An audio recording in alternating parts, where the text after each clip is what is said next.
yang membuat Rasul kan menaikkan harkat dan martabat wanita. Jadi perempuan yang tadinya hanyalah sebagai barang yang bisa diwariskan. Jadi kalau ada seorang bapak meninggal, istrinya banyak, mungkin istrinya dia masih muda, maka istri itu bisa diwariskan ke anaknya. Itu zaman sebelum Islam, zaman sebelum Nabi Muhammad. Nabi Muhammad mengubah itu semua, dan bahkan perempuan boleh mendapatkan hak warisan. Bayangkan, dari barang yang diwariskan kemudian berhak mendapat warisan. Itu kan revolusi sosial luar biasa sekali gitu. Makanya tantangan terhadap Nabi juga keras sekali, karena beliau memang benar-benar mengubah tatanan sosial di masyarakat. Demikian besar penghargaan Islam terhadap perempuan. Nah, Gus Dur meneladani itu semua.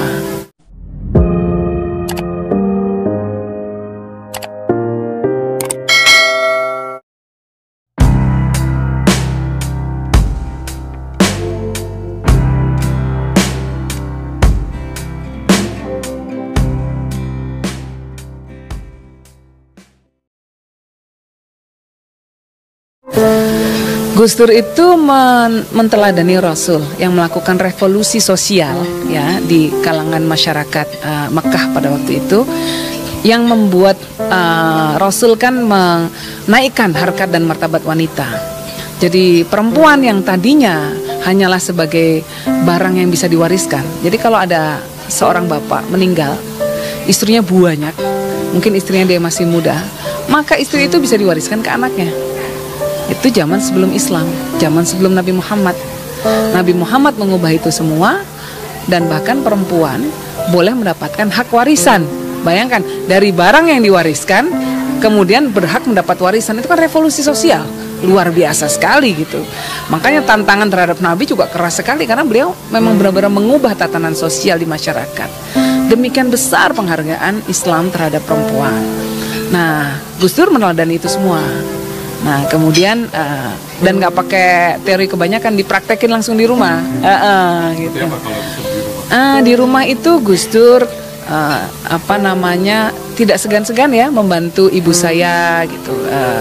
Kalau dulu belum punya asisten rumah tangga, ibu saya kan jualan kacang. Nah, Gus Dur itu ikut bungkusin. Nah, malam-malam ibu saya goreng, Gus Dur yang bungkusin. Ini waktu zaman susah banget ini dulu kan, awal-awal ya. Terus dititipin di warung, Gus Dur berangkat ngajar, dititipin di warung-warung, mampir ke warung. Terus Gus Dur juga gak segan untuk bantu cuci piring, yang kayak gitu-gitulah. Jadi saya lahir dalam suasana keluarga yang sangat egaliter seperti ini. Jadi saya dari kecil ya kenal konsepnya, ya konsep kesetaraan.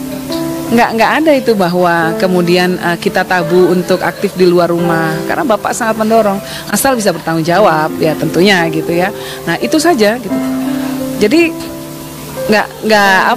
nggak pernah marah asing kalau merasa ada orang yang masih berpendapat perempuan tepatnya di dapur sumur kasur. Hah? Itu nggak malah justru aneh buat kita. Loh, sama bapak kita kan malah disuruh belajar setinggi-tingginya, didorong untuk keluar negeri, untuk belajar, cari ilmu yang manfaat. Nah, jadi besar sekali pengaruhnya figur ayah dalam mempengaruhi bagaimana seorang anak, ya anak perempuan dan anak laki-laki itu dibesarkan.